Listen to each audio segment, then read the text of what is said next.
기도하시겠습니다. 살아계신 하나님 참으로 감사합니다. 날마다 숨쉬는 순간마다 우리 앞에 어려운 일을 많이 봅니다. 하나님 세계 정세가 심상치 않고 있습니다.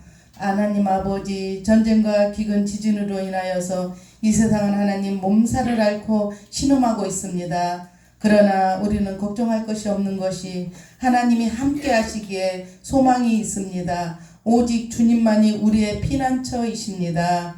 하나님 아버지 러시아 전쟁과 이스라엘 전쟁으로 너무나 마음이 힘듭니다. 주님 이 땅에 평화를 주시옵소서. 이 땅에 하나님의 생기를 불어넣어 주시옵소서. 전쟁과 기근과 전염병으로 인하여서 이 땅이 소망이 없어 보이지만 승리의 깃발을 휘날리며 승리의 길을 예비하신 주님 홀로 영광 받아 주시옵소서. 살아계신 하나님 말씀 가운데 성령께서 듣는 자나 전하는 자에게 함께하여 주시옵시고 감사를 드리며 우리를 죄에서 구원하신 예수님 이름으로 기도드립니다.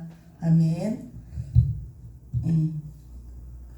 우리가 살면서 우리의 인생의 시간표가 있지 않습니까? 우리가 엄마 뱃속에서 태어나서 또 초등학교 가고 중학교 가고 고등학교 대학교 이렇게 가서 살다가 또 늙으면 우리가 죽지 않습니까? 이 세상은 죄로 인해서 세상에 안 죽는 사람이 하나도 없잖아요. 다 죽어요. 뭐 옛날에 그 김일성이 뭐 어디 알코올에 대해서 관에다 넣어서 평생 본다고 그러는데 어차피 죽은 사람이잖아요. 그래서 인간은 다 죄로 인해서 죽는데 우리 인생에 시간표가 있듯이 하나님의 시간표가 있습니다. 그러니까 하나님 때가 있다는 것이죠. 하나님께서는 세상을 창조하시고 온 우주 만물을 지어놓으셔서 우리 사람에게 살라고 하셨잖아요. 그것처럼 하나님께서는 창조하시고 나중에는 요한계시록에 우리가 성경을 보면 구약의 39장과 신약 27장 있는데 그걸 다 합해서 성경 말씀은요 하나님 사랑과 이웃 사랑이거든요. 근데 그건데 하나님께서 창조하시고 나중에 끝에 요한계시록을 보면은 어떻게 인간이 죽게 되고 이 세상이 어떻게 될 것이라고 하나님께서 다 말씀하고 계십니다.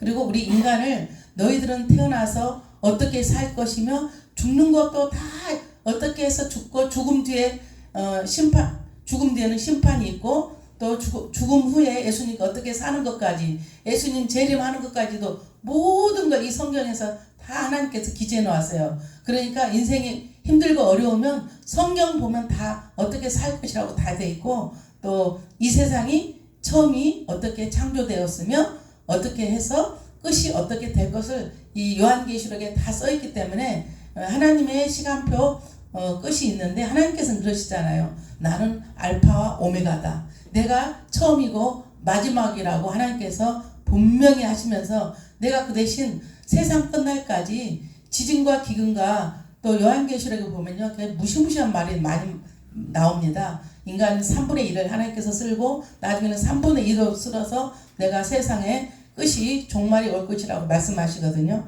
그것처럼 하나님께서 창조하시고 우리가 창세기를 보면은 아브라함의 언약이 있습니다. 아브라함을 불러서 너는 고향 친척 아비 집을 떠나서 내가 내게 보여준 땅으로 가라고 아브라함께서 큰 민족을 아브라함 너는 큰 민족을 이루고 하늘의 별과 같이 너희 자손이 많을 거라고 하나님께서 아브라함에게 언약하십니다.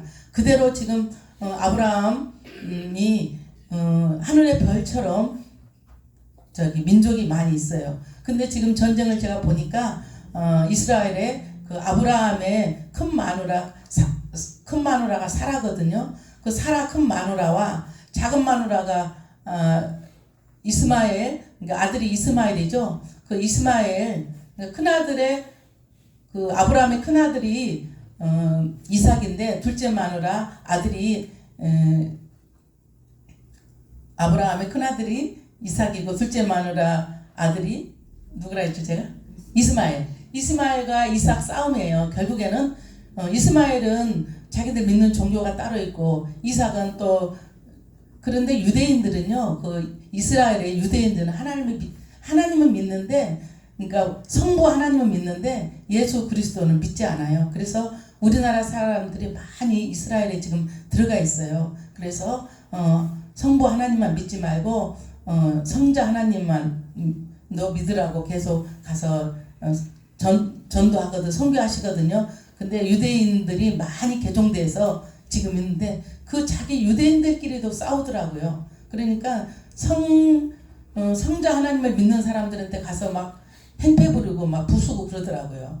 그러니까 지금 제가 봤을 때는 이스라엘 전쟁이 종교 싸움이에요. 결국에는 종교 싸움이더라고요. 그래서 하나님께서 창조하시고 출애굽기, 레위기, 민수기, 신명기를 통해서 모세 언약을 하시면서 또 이렇게 하나님께서 역사를 주관하시고 모든 인생들을 통치하면서 역사를 하나님께서 이끌어 가십니다. 우리가 이렇게 사람이 살면서 역사를 주관하고 가는 것 같지만은 하나님께서 우리의 생과 죽고 사는 문제도 하나님께서 주관하시지만 하나님께서 주관하지 않으시면은 새 한 마리도 떨어지지 않는다고 했잖아요. 그것처럼 역사도 하나님께서 주관하십니다. 모든 전쟁도 하나님 손에 달려 있습니다. 그래서 저들이 전쟁을 하지만은 저 전쟁도 하나님 섭리하에 있어서 하나님께서 주관해 가십니다. 우리가 성경 구약을 보면은요, 오실 예수님에 대해서 말씀하시고 또 신약을 보면은 오신 예수님에 대해서 말씀하시거든요. 그래서 결론은 창조하시고 끝판에 우리 세상의 종말도 하나님께서 주관하시기 때문에 그 하나님을 의지하며 우리가 소망하며 살라는 것입니다. 아무리 전쟁이나 별것이 와도 우리는 또 예수님 믿다가 죽어도 천국 가고 또 종말 때 하나님을 믿고 살면 하나님께서 함께 하시겠다고 하셨기 때문에 우리는 겁날 것이 없습니다. 하나님께서는 또 선지자를 중간중간에 들어 쓰셔서 또 꿈과 환상을 보여주면서 또 어떻게 될 것이라고 예언하고 말씀하십니다. 그러면서 예수님은 말씀하시죠. 예수님을 영접하면 영생이 있고 예수님을 거부하면 심판이 있다고 말씀하십니다. 그렇기 때문에 믿음으로 흔들리지 않고 이렇게 살라고 참고 견디며 다시 오실 주님을 의지하며 살라고 말씀하십니다. 마지막 때 천사들의 나팔 소리와 예수님 재림할 때는요, 다른 거 없어요. 천사들의 나팔 소리가 세게 불면서 구름 타고 그러니까 영광스럽게 예수님께서 이 땅에 재림하신다고 그랬거든, 마지막 때. 그렇기 때문에 그렇게 소리가 나면 예수님 놀랄 것도 없어요. 예수님 재림하시고 이 땅에 오시나 보다, 이렇게 우리는 그 주님을 기다리며 소망하며 살아가는 저와 여러분들이 돼야 되겠습니다. 지금 에스겔서 지금 제가 38장 말씀하시는 에스겔이 얘기하는 것은 주님께서 하나님께서 전쟁이 하나님의 시간표에 있는데 지금 이 에스겔의 전쟁이 지금 이스라엘 전쟁과 맞는지 안 맞는지 그건 잘 모르겠어요. 그렇지만은 아무리 전쟁과 기근과 지진이 있다 해도 겁을 내지 말라 그렇습니다. 전번에 제가 말씀드렸다시피 그렇지만 마지막 때 재림하실 때 가르쳐 주신 말씀은 날짜는 가르쳐 주지 않았습니다. 전번에 어떤 다미선 선교회에선가 예수님 재림한 날을 10월 30일 날인가 정했죠. 그렇게 예수님 재림 날짜를 정해놓은 사람들은 다 이단들입니다.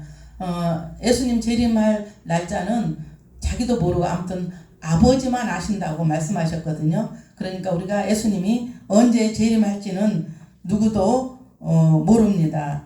그러나 그 징조는 우리가 분명히 말씀하셨습니다. 우리가 몸이 아프려면 우리가 증세가 나타나잖아요. 감기도 그렇고 여러 가지. 마지막 때 징조는 전쟁과 기근과 전염병이 난리가 난다고 했으니 지금이 혹시 이때가 아닌가도 싶습니다. 그건 누구도 모르죠. 때가 어느 때인지. 에스겔 선지자를 통하여서 하나님께서는 환상을 보여주십니다. 그러니까 우리가 자식을 말을 안 들으면 자식을 아주 죽으라고 많이 때려버립니까? 아니면 그냥 잘 되라고 자식을 우리가 때립니까? 그것처럼 하나님께서는 유다 백성을 심판하시겠다고 말씀하십니다. 유다를 심판하시되 주변 국가들도 심판하시겠다고 에스겔한테 선포하라고 말씀하십니다. 우리가 에스겔 37장을 보면은요, 에스겔을 하나님께서 그 영을 들어서 골짜기로 보여줍니다. 그래서 거기에 아무 소망도 없이 마른 뼈가 이리저리 나뒹구는 모습을 보여주면서 에스겔한테 말씀하십니다. 에스겔아, 이 마른 뼈가 살아나겠느냐? 그러니까 에스겔이 하나님이 하시면 살아나겠다고 에스겔이 그러거든요. 그것처럼 이 마른 뼈가 뒹구는, 우리가 사람이 죽으면 마른 뼈밖에 없잖아요. 해골도 돌아다니고 그 뼈를 하나님께서 생기를 넣으니까 여기저기 맞추어지더니 마른 뼈가 이리저리 맞추어지면서 살이 덮이고 힘줄도 나면서 강력한 하나님의 군대가, 그러니까 사람이 군대가 되어서 살아나는 것을 거기서 보여줍니다. 그러니까 바벨론으로 끌려간 유다 백성의 절망적인 삶을 하나님께서는 말씀하십니다. 그러나 내가 너희를 살리면 이렇게 회복된다는 말씀입니다. 마른 뼈까지도 회복되는데 우리 인생에 힘들고 어렵고 지금 현재는 그렇지만 하나님께서 우리를 하나님께서 살리려고 하면은 오늘 힘들다고 걱정할 것이 없어요. 내일은 또 하나님의 해가 뜨는 날이 있습니다. 그것처럼 너희들 마른 뼈처럼 이렇게 생겼지만 너희들은 내 말을 듣고 하나님께서 생기를 불어넣으면 새 생명이 된다는 말씀입니다. 하나님께서 그러니까 이렇게 하나님이니까 이렇게 할 수 있습니다. 인간이 마른 뼈를 이렇게 해서 사람을 만들 수가 있습니까? 근데 어떤 사람들은 이런 말이 어떻게 하나님이 햇빛을 만들고 이렇게 할 수가 있냐고 그러고 저도 우리 애들이 어떨 때는 따질 때도 있거든요. 그렇지만 하나님이 신이시면서 하나님 인간으로 오신 하나님이시잖아요. 신이니까 할 수 있는 거예요. 신이니까 마른 뼈도 사람으로 만들 수 있는 거예요. 죽은 나사로도 나오고 그렇잖아요. 그렇기 때문에 하나님께서는 이렇게 할 수가 있습니다. 천지를 창조하시고 모든 걸 주관하시고 역사도 주관하신 하나님께서 이런 걸 못하실 리가 없잖아요. 우리는 그 믿음으로 사는 것입니다. 38장을 보면은 에스겔은 본토에 회복된 이스라엘을 공격할 연합군을 구체적으로 열거하는 것을 말씀하십니다. 그리고 그들의 막강한 군사력과 전술을 소개하고 있습니다. 이들 침략군의 우두머리는 마곡 땅의 곡이라고 말씀하십니다. 마곡 땅의 곡, 그러니까 제일 우두머리가 마곡 땅의 곡인데요. 마곡 땅은 흑해 동북쪽 방향을 마곡 땅이라고 하는데요. 제가 책에서 보니까 이 마곡 땅은 아마 러시아가 아닌가 이런 생각이 들더라고요. 그런데 너시라인지 다른 나라인지 확실히 모르지만 그 신학자들 여러 가지 의견이 있는데 아마 러시아라고 하는 신학자들도 계시더라고요. 그래서 곡은 누구냐면 하나님을 대적하는 최고 통치자가 곡입니다. 그러니까 하나님을 아주 대적하는, 그러니까 한국으로 말하면 대통령인 것입니다. 그러니까 마곡 땅은 그 땅의 이름인데요. 저쪽에 러시아 쪽을 아마 말씀하시는 것 같아요. 이들이 그러니까 자기네만 오는 게 아니라 마곡 땅의 곡이라는 이 대통령이 자기만 오는 게 아니라 로스, 메색, 두발과 연합하여서 이스라엘을 치러 온다고 말씀하십니다. 노스, 메색, 두발은 창세기 10장 2절에 보면은요, 야베스 아들은 고멜과 마복과 마대와 야만과 두발과 메색과 드라스이라고 말씀하고 있습니다. 그러니까 노아의 아들들을 보면요, 셈, 함, 야벳인데 셈족은 우리 아시아 쪽이고 함은 아프리카 쪽이거든요. 야벳은 유럽 쪽이에요. 그런데 이 야벳 족속, 그러니까 야벳 족속이 이스라엘을 치러 온다고 말씀하고 있습니다. 5절을 보면은 바사와 구스와 붓도 치러 온다고 합니다. 이스라엘을 바사와 구스와 붓도 치러 온다고 말씀하고 있습니다. 바사는 어디냐면요, 옛날 페르시아인데 지금의 이란입니다. 그 이란 이고요. 구스와 붓은, 구스는 이디오피아고요. 붓은 옛날 리비아라고 말씀하고 있습니다. 도갈아족은요 지금의 터키거든요. 터키. 그리고 고맥은 또 게르만족인데요. 헝가리와 루마니아에 있는 그 사람들을 고멜족이라고 말씀하고 있습니다. 이 이스라엘을 치기 위해서 다 이방 이 나라들이 달려오고 있습니다. 전쟁을 하기 위해서 온다는 겁니다. 동서남북 다 이스라엘을 치러 온다고 합니다. 제가 보니까 이 전쟁을 보니까 지금 이스라엘에 있는 전쟁을 지금 보니까 러시아, 북한, 이란, 또 파키스탄, 아무튼 터키 이런 나라들이 다 이란이 제일 우두머리예요. 제가 보니까. 그래서 이 사람들이 암암리 다 하마스를 도와주고 있더라고요. 하마스는 굉장히 약한 나라래요. 그 나라 혼자서 칠 수가 없대요. 이스라엘을. 근데 여러 나라에서 지금 도와줘가지고 지금 전쟁을 하고 있는 것 같습니다. 제가 보니까 이렇게 하나님은 이스라엘을 치라고 허락하신 것은 하나님의 허락해서 전쟁이 시작되고 있잖아요. 하나님을 알기 위해서랍니다. 하나님께서 하나님을 알라고 너희들 이 전쟁을 하게 된다는 겁니다. 그래서 이 전쟁을 보면서 하나님의 시간표가 우리가 성경에서 어디쯤 되나 저와 여러분들이 생각해 보아야 하겠습니다. 성경에 이스라엘 전쟁을 보면은요, 첫 번째 전쟁은 시편 83장에 나와 있더라고요. 그리고 두 번째 전쟁은 곡과 마곡 전쟁이더라고요. 그리고 성경에서 세 번째 전쟁은 아마겟돈 전쟁이라고 성경에 나와 있습니다. 여기서 보면 하나님의 백성은 끊임없이 원수 대적에게 공격을 받게 됩니다. 제가 보니까 우리 교회도 내가 보니까 원수 마귀들이 계속 대적하고 있어요. 죽은 교회는 건들지 않는데 살아있는 교회는 어떤 목사님 말씀하시더라고요. 살아있는 교회는 계속 이렇게 대적합니다. 이스라엘도 제가 보니까 끊임없이 대적들이 저렇게 사단 마귀들이 저렇게 대적하는 것 같아요.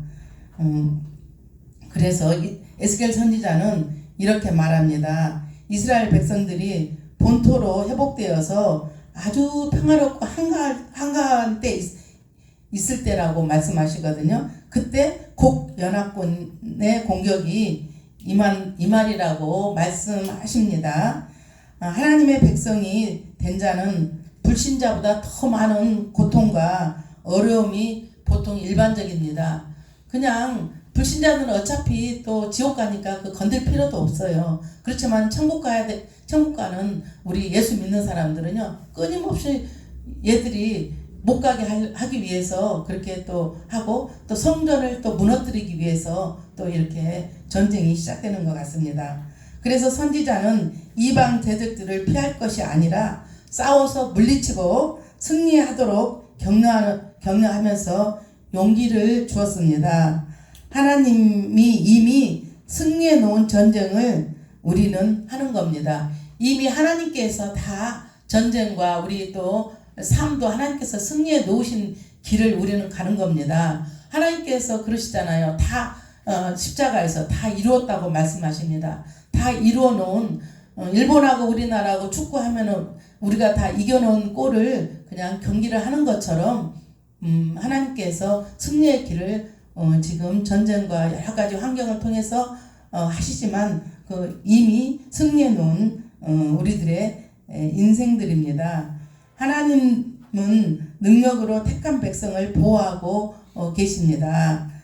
국가 연합군은 자연재해와 천지지변 그리고 자체의 배분으로 인해서 자기들끼리 싸우다가 아마 파멸당하고 만다는 것입니다. 보통 그 악한 사람들은요, 보통 자기들끼리 싸워요. 그래서 자기들끼리 파멸당한다고 이렇게 하나님께서 말씀하고 계십니다. 그리고 자체의 자기들끼리 자기들끼리 내분으로서 완전하게 파멸당한다고 하나님께서 말씀하고 계십니다. 하나님이 이 전쟁을 하게 하신 이유는 하나님 되심을 세상에 알게 하시고 구원의 하나님을 세상에 널리 알리게 하시고 통치하시는 하나님을 알게 하시기 위해서 회개하고 하나님께 돌아오라는 말씀입니다. 그 메시지이신 거죠.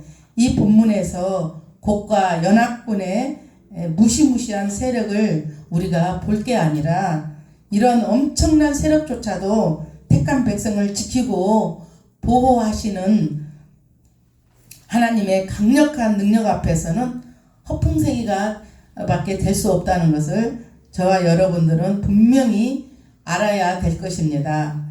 이 땅은 사탄과 하나님의 싸움입니다. 이미 하나님이 이 사탄을 이겨 놓으셨잖아요. 이런 하나님의 지키고자 보호하시는 역사는 세상 마지막 날까지 사탄의 세력을 완전히 파멸시키고 새 하늘과 새 땅을 재창조하셔서 영원한 나라, 전쟁도 없고 죽음도 없고 장가도 안 가고 오직 예수 그리스도와 함께 예배드리며 평화로운 나라로 하나님께서 성도들을 이끄시는 하나님의 구원 역사가 완성되는 그날까지 우리는 지속될 것입니다. 정령 하나님과 함께 하실 건데 세상 어떤 존재가 우리를 넘어뜨리고 해칠 수가 있겠습니까? 육은 죽어도 영혼을 죽이지는 못합니다. 전쟁이 나서 육은 죽이지만 그 영혼은 죽이지 못하잖아요. 그렇기 때문에 이 전쟁이나 모든 것, 칼이나 기근이나 공고나 핍박이나 위험이나 어떤 것으로 그리스도 사랑해서 끊을 수 없다고 말씀하고 계십니다. 이런 살아계신 하나님을 의지하며 소망하며 전쟁을 두렵고 무서워할 게 아니라 살아계신 하나님을 두려워하며 사랑하며 내 이웃을 사랑하며 사는 저와 여러분들이 되어야 되겠습니다.